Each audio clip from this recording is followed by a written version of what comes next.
শেষ করেছি। শেষ দিনে আমার প্রিয় টিচারকে আমি জিজ্ঞাসা করেছিলাম যে স্যার, আপনি তো তুরস্কে পিএইচডি করেছেন, মুসলিম বিশ্বের মধ্যে তুরস্ক কেন এত উন্নত? স্যার আমাকে বললেন, তাহলে একটি গল্প করতে হবে। আমি আমার কিছু বন্ধুকে, তুরস্কের আঙ্কারা ইউনিভার্সিটির কিছু বন্ধুকে বলেছিলাম যে তোমরা কিভাবে মুসলিম বিশ্বের অন্যান্য দেশ ছেড়িয়ে তুরস্ক ইউরোপের আদলের উন্নত রাষ্ট্রে পরিণত হলো। সঙ্গে আমার বন্ধুদের সঙ্গে অনেকগুলো বান্ধবী ছিল। বান্ধবীগুলো বন্ধুদেরকে ঠেকাইতে বলল যে তোমরা না, এর উত্তর আমরা দেব। অর্থাৎ তুরস্কের মেয়েরা সেদিন সে উত্তর দিয়েছিল যে তুরস্কের এই আধুনিকায়নের মূল ভূমিকা, মূল চাবিকাঠি রেখেছে তুরস্কের মেয়েরা। দেশনেত্রী খালেদা জিয়ার মৃত্যুর পর প্রথমেই আমি আশ্চর্য হয়েছি যে দেশনেত্রী বেগম খালেদা জিয়া এমন একটি কাজ বাংলাদেশের জন্য করে গেছেন, সেটি ছিল এই জাতির সামনে নিয়ে যাওয়ার একটি দিক নির্দেশনামূলক কাজ, সেটি ছিল নারী শিক্ষার উন্নয়ন। শুরুটা করেছেন এমনভাবে, প্রাথমিক বিদ্যালয়ে উনি অবৈতনিক করলেন, খাদ্যের বিনিময়ে শিক্ষা কার্যক্রম চালু করলেন। তারপরে এটা আস্তে আস্তে আমাদের উচ্চ মাধ্যমিক পর্যায়ে নিয়ে গেলেন, যার সুফল কিন্তু এখন আমরা পাচ্ছি। আপনি সারা বাংলাদেশে এই মুহূর্তে বিভিন্ন উচ্চতর শিক্ষা প্রতিষ্ঠানে ভর্তি যুদ্ধ চলছে। আপনার আমার ছেলে মেয়েরা কিন্তু সেই ভর্তি যুদ্ধে অংশগ্রহণ করেছে। পরিসংখ্যান নিয়ে দেখেন আপনি, 60% প্রায় মেয়েরা কিন্তু বিভিন্ন প্রতিষ্ঠানে ভর্তির সুযোগ পাচ্ছে। এটি সম্পূর্ণ অবদানটাই হচ্ছে দেশনেত্রী বেগম খালেদা জিয়ার। এই সেই নেত্রী যিনি শুরু করেছিলেন অনেক দিন আগে, এবং রাষ্ট্র ক্ষমতায় কিন্তু খুব বেশি দিন উনি থাকতে পারেন নাই। 41 বছর বা 42 বছরের রাজনৈতিক জীবনে মাত্র 10 থেকে 12 বছর কিন্তু রাষ্ট্রীয় ক্ষমতায় ছিলেন, কিন্তু দীর্ঘ এই কয়েক বছরে তিনি দেশের নারী শিক্ষার ক্ষেত্রে আমূল পরিবর্তন ঘটিয়ে দিয়েছেন।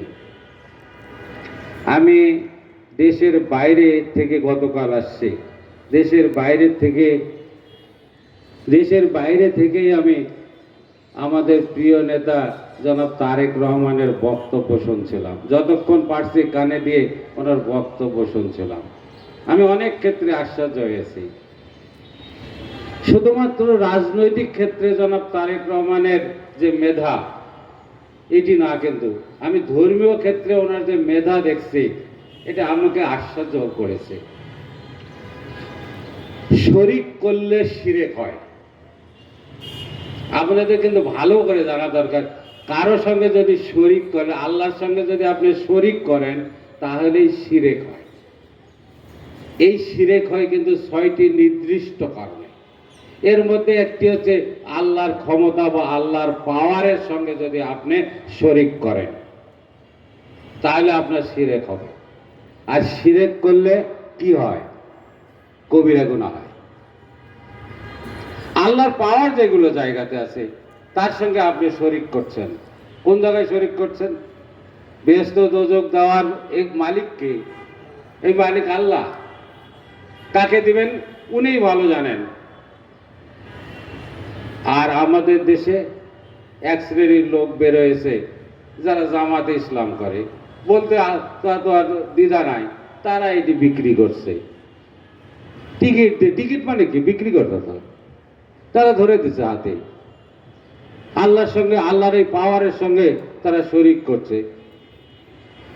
সেই গুনাহগারদের সঙ্গে কোনো ভোটার যেতে পারে? কখনোই যেতে পারে না। কারণ সরাসরি সে কবিরা গুনার কাজ করছে।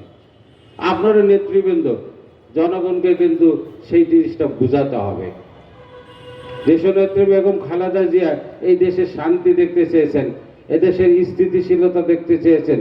সেটি বাস্তবায়ন হবে যদি বিএনপি আবার ক্ষমতায় আসে এবং জনগণের রায়ের মাধ্যমে। তাহলে তার আত্মা শান্তি পাবে। এবং সেই দায়িত্বটা কিন্তু আপনাদের জনগণকে কিন্তু আপনাদের সেটা বোঝাতে হবে যে কেন আপনি আজকে তারা আপনাদেরকে চ্যালেঞ্জ ছুড়ে দিয়েছে জামাত ইসলাম। সেই চ্যালেঞ্জ আমাদেরকে গ্রহণ করতে হবে এবং গ্রহণ করে তাদেরকে কিন্তু পরাজিত করতে হবে। জনগণ আমাদের দেশের মানুষ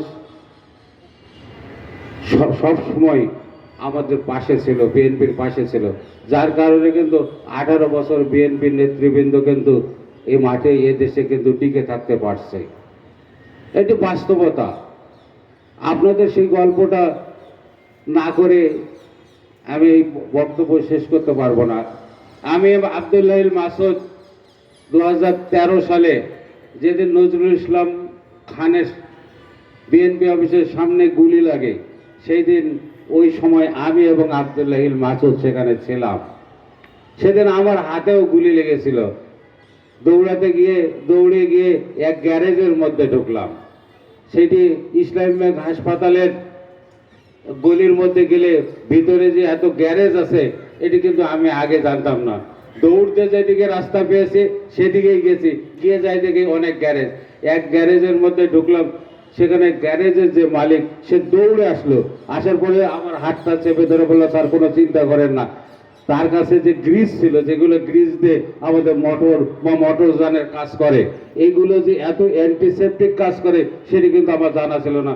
সঙ্গে সঙ্গে সে আমার হাতে গ্রিজ লাগাই দিল, গ্রিজ লাগালে চেপে ধরলো এবং চেপে ধরার পর কিছুক্ষণের মধ্যে রক্ত বন্ধ হয়ে গেল। তাহলে এই মানুষগুলো সাধারণ মানুষ, এরা বিএনপিকে কিন্তু ভালোবাসে, না হলে কিন্তু সেদিন আমাকে আব্দুল্লাহ মাসুদকে কিন্তু তারা পুলিশের হাতে তুলে দিত। তাহলে সেই মানুষগুলোই কিন্তু বিএনপিকে গত 18 বছর টিকে রেখেছিল। সেই মানুষগুলোকে কিন্তু আজকে ভুল বোঝানো হচ্ছে। আর এদেরকে সঠিক বোঝানোর দায়িত্ব আপনারা যারা এখানে উপস্থিত নেতৃবৃন্দ আছেন তাদের কিন্তু সেই দায়িত্ব। আমরা কি নির্দ্বিধায় সেই দায়িত্ব ঘাড়ে নিতে পারি না? অবশ্যই আমরা ঘাড়ে নিতে পারি।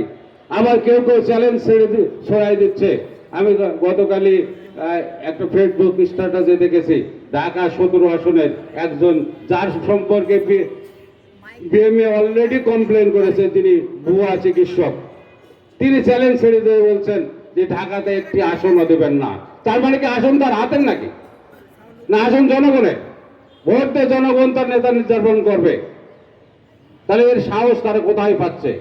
তাহলে ক্লিয়ার তারা বলে দেখ যে আমরা ভোট চুরি করতে চাই, জনগণের রায়কে আমরা বিশ্বাস করি না, বলে দাও। তাছাড়া তো এটা বলা সম্ভব না।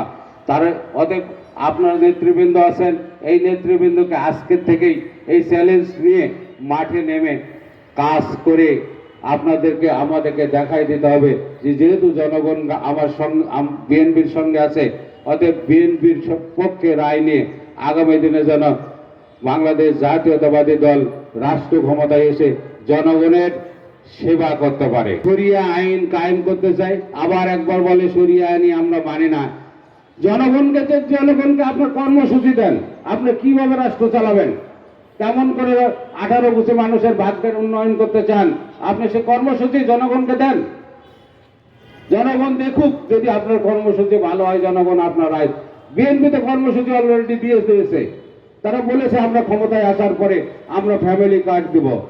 কারণ আমাদের সমস্ত মা বোনদেরকে যদি আমরা তাদেরকে স্বাবলম্বী করতে না পারি, আগামী দিনে রাষ্ট্র সার্বিক যে উন্নয়ন, আমরা যেটাকে সাস্টেনেবল ডেভেলপমেন্ট বলি, সেটা সম্ভব হবে না। কৃষি প্রধান বাংলাদেশ, অলরেডি কিন্তু তারেক রহমান বলেছে আমরা কৃষক কার্ড দিতে চাই। কারণ কৃষির উন্নয়ন ছাড়া বাংলাদেশের সার্বিক উন্নয়ন সম্ভব হবে না। তারেক রহমান ক্লিয়ারই আবার বলেছে যে আমরা কিভাবে আমরা বাংলাদেশের স্বাস্থ্য সেবা করতে চাই, সেরকম আপনি প্রোগ্রাম দেন। জনগণকে ঠকাচ্ছেন কেন? জনগণ কিন্তু আর সেই রকম বোকা জনগণ নাই। জনগণ আজকে সচেতন। জনগণ সচেতন বলেই আজকে আপনি আরো লক্ষ্য করে দেখবেন, সিলেট থেকে ঢাকা আসতে তারেক রহমানের ভোর হয়ে গেছে। আমি একটু আশ্চর্য হয়ে গেছি, রাত 3টার পরে উনি নারায়ণগঞ্জে মিটিং করছেন, সেখান থেকে একটি মানুষও কিন্তু সেখান থেকে ওঠেন নেই। এটি বিএনপির প্রতি কিন্তু ভালোবাসার কারণে হয়েছে। সেই ভালোবাসাটাকে কাজে লাগাতে হবে এবং এই দায়িত্বটা কিন্তু আপনারা সামনে যারা নেতৃবৃন্দ বসে আছেন আপনার আমার উপরেই কিন্তু এই দায়িত্বটা সবচেয়ে বেশি। ছোট্ট আমরা কাউকে বলবো না, আমরা জামাতে ইসলাম চ্যালেঞ্জ দিয়েছে, আমরা চ্যালেঞ্জ গ্রহণ করেছি, আমাদের পাশে জনগণ আছে, সেই জনগণকে নিয়ে আমরা কিন্তু জনগণ থেকে বিচ্ছিন্ন নয়। আগামী দিনে 12 তারিখে আপনারা এই 12 তারিখের ফসলকে ঘরে তোলার জন্য আপনাদের সর্বশক্তি নিয়ে আপনারা মাঠে নামবেন, এই আশাবাদ